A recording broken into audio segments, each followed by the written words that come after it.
Hello everyone, welcome to my channel. I'm Wayne Jensen, the creator of the channel, and in this video I'm going to demonstrate the PowerPoint 2021 Chapter 1 Guided Project 1-2. So we'll begin by downloading the start file.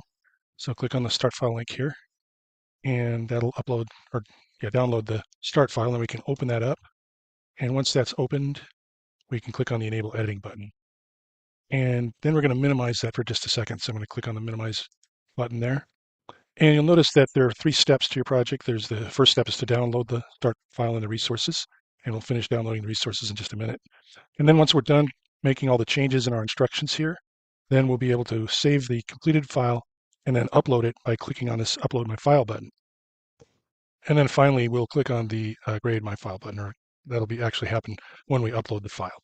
Okay, so we also need to download the resources file. So let's click on that resources link there, and that'll download this resources file, and we can click on the folder to open that up.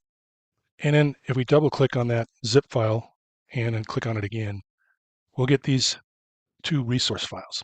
So we're going to take those. I'm going to click on the first one and then hold the control button down and click on the second one, and I'm going to drag those over to the downloads folder.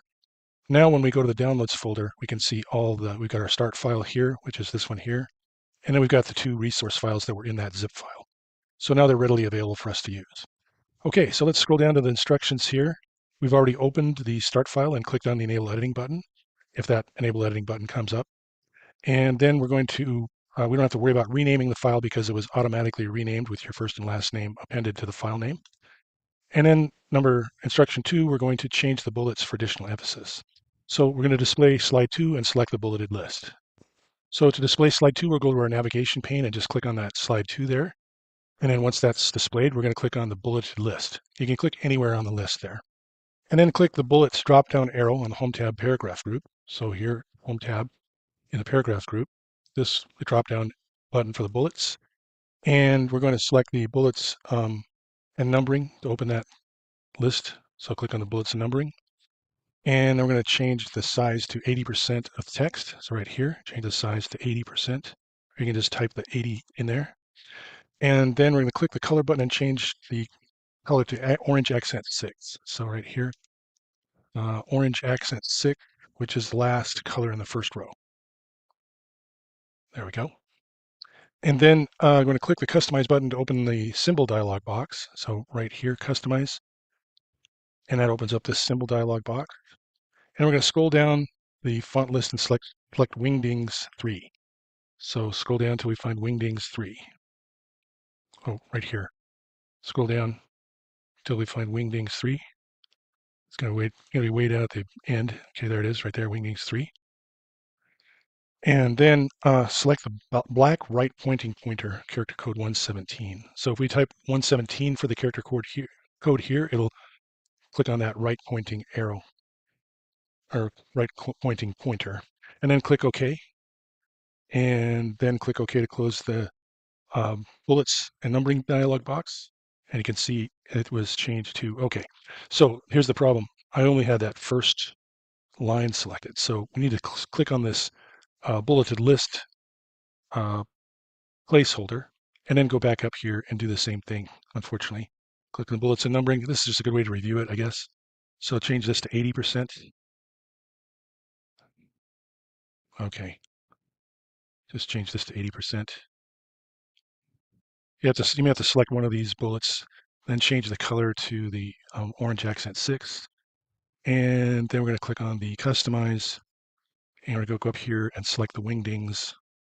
So just use your scroll button there. You go down to the Wingdings, or in that same vicinity, then just scroll all the way down till you get to Wingdings. Oops, I went past it. Wingdings 3. And then we're going to do the character code 117. And then click OK. And then click OK again. And now all of the bullets that are in that bulleted list will have that same bullet type. Okay, now we're on to instruction 3. For instruction 3, we're going to reuse slides from another presentation to follow slide 2, the current slide. So to do that, we're going to go to the slides section here on the Home tab, click on the New Slide button, and select the Reuse Slides option. Then we're going to click on this Browse button here, and we're going to find in the Downloads folder, we're going to go to our Downloads folder because that's where we saved those resource files. And we're going to find this Email Content 01, and then just click on the Open button, And then we want to make sure that this keep source formatting button is unselected. Okay. And then we're going to click all three slides to insert them. So click on the first one there, and click on the second one, and then on the third one. And you'll see now all three of those slides have been inserted after slide 2. And then we can close the reuse slides pane. Now we're done with instruction 3. You might notice that some of the slides that we included have spelling errors in them, and those will be corrected at a later step. Now for instruction 4, we're going to use the thumbnail pane, which is this on the left-hand side here is the thumbnail pane. And we can use that to rearrange the slides in the order that they're specifying in the instructions. So the first one is going to be getting results with email. So that's the first one here. So that's already there. And then we're going to have ask these questions. That's already there. And then we want the why. So that one's not in the third place. So we're going to need to click on that and drag it up until it's in the third place. And then write a meaningful subject line. That's there. And then organize it. That's in the right place. And then it says keep it short, which is the last one. So that's it for instruction 4. We only had to move one of the slides. But if we had to, we could use the same method to move any of the slides, but we don't want to do that because then we'll get it marked off. So I just wanted to show you that that's how you use the thumbnail pane to change the order of the slides. Now for instruction 5, we're going to select slide 1. Click the spelling button on our Review tab proofing group. So go up here to slide 1 and then click on the review in the proofing group. You're going to click on the spelling button there. And then we're going to correct all the spelling errors. So this first one is capture. So go ahead and click on change. You can see that it's not spelled correctly on the slide. So click change the button to change it to their suggested spelling. And then the same thing for the response. You can see it's misspelled there. Click the change button.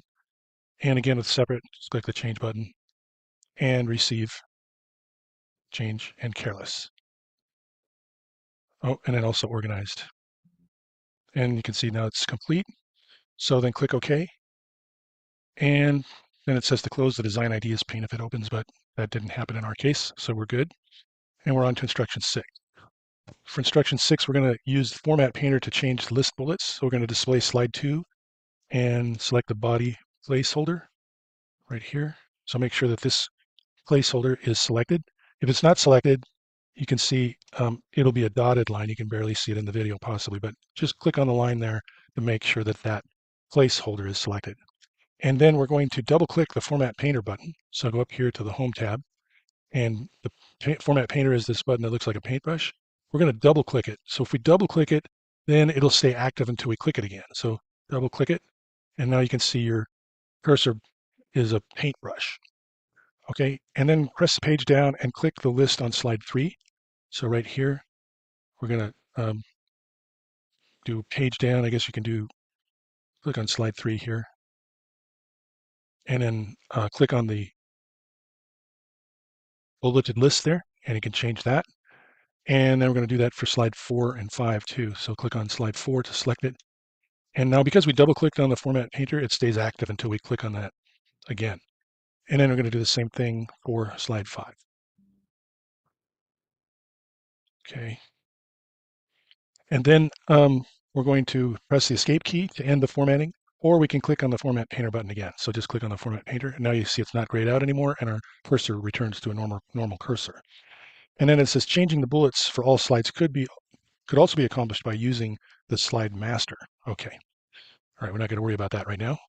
Now for instruction 7, we're going to insert a picture and apply a design ideas layout. So there's a note there that says Office 2021, the design ideas pane will not open when using Office 2021. Okay, so select slide 6. Make sure it's selected. Then we're going to delete the picture on the right. So click on the picture on the right and then hit the delete key. And then we're going to click the Pictures button, Insert tab, and click this device. So on the Insert tab here, click on the Pictures button and click this device. And we're going to go to the Downloads folder and find that app symbol -01 file and click Insert. And then on the right-hand side, on the Designer Thumbnails section, we're going to find the one that looks like or similar to figure 1-112 in the instructions, which is this one here. Okay, and then it says if the design ideas pane did not open, move and size the picture on the side as shown. Okay, so then we can close the design ideas pane if it's open, and ours did open. So if you're using PowerPoint and you're connected to the Wi-Fi, and you should get this design ideas pane. If not, you can just, like it says in the instructions, just move and resize the picture on the side so it shows like it in the figure 1-112. Okay, and then it says close the design ideas pane if it's open. So go ahead and do that. And that completes step number 7. For instruction 8, we're going to select a picture on slide 6. And so select that picture, select the picture, and then we're going to click on the Alt Text button here. And we're going to type the description, the AT symbol or the @ symbol used in an email address. And I'm just going to copy that from the instructions here. So Control C, and over here where it has the text, we'll replace that text with the text that's in the instructions. All right, and then close the Alt Text pane, clicking on the X there, and then select the title text, keep it short, and make sure you select that placeholder button, and click the font color button in the Home tab font group and select Home tab font group, and we want the font color, and we're going to select light yellow background 2, third color first row. Light yellow background 2, like that. Okay, and that completes step number 8. For step 9, we're going to apply a transition and effect option to all the slides. So click the Transitions tab right here, and click the Switch Transition from the gallery. So we might need to click on the More button there for the transitions. And it's in the Exciting group, so Switch is right here. Okay, and then we're going to click the Effect options and select Left.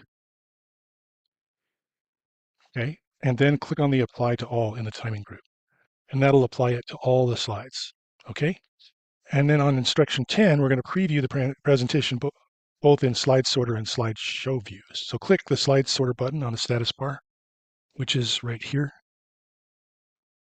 And we're going to click the zoom out button if necessary to see all the thumbnails. We don't need to do that because we can see all the thumbnails.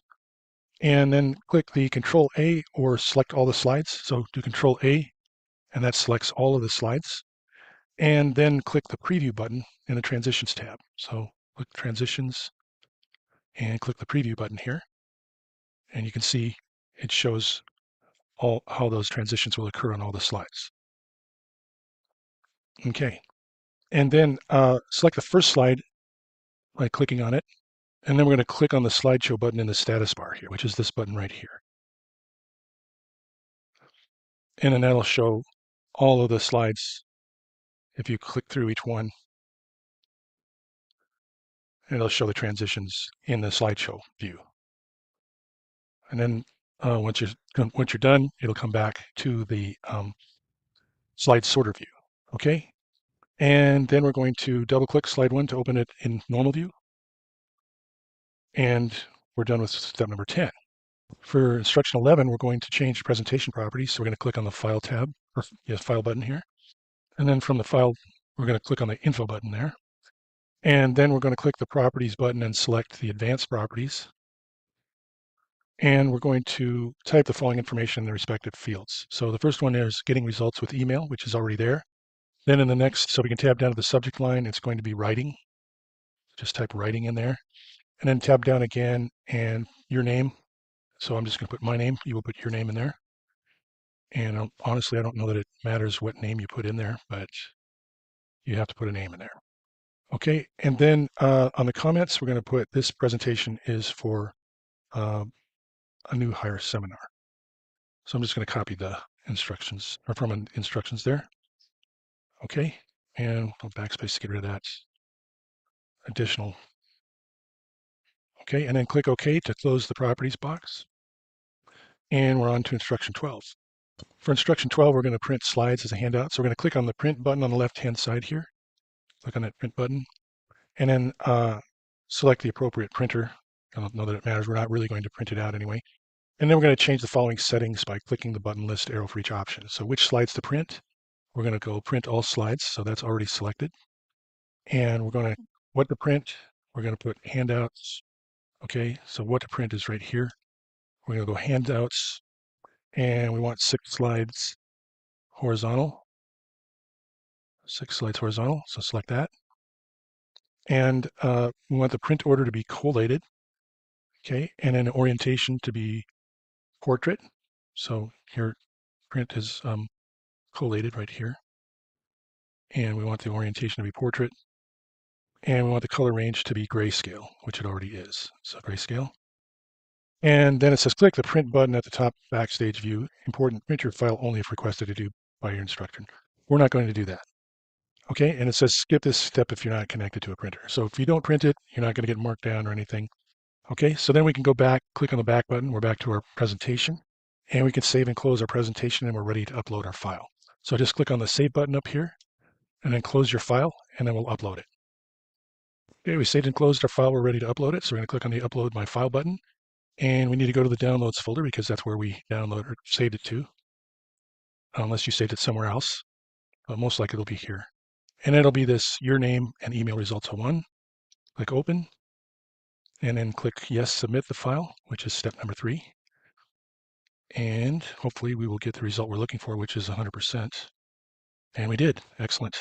That's what we strive for. Okay, guys, thanks for watching. Hopefully that helped you out. If it did, please click the like button and leave a comment and let me know if it was helpful to you. I really appreciate that. Thanks, guys, and have a great rest of your day.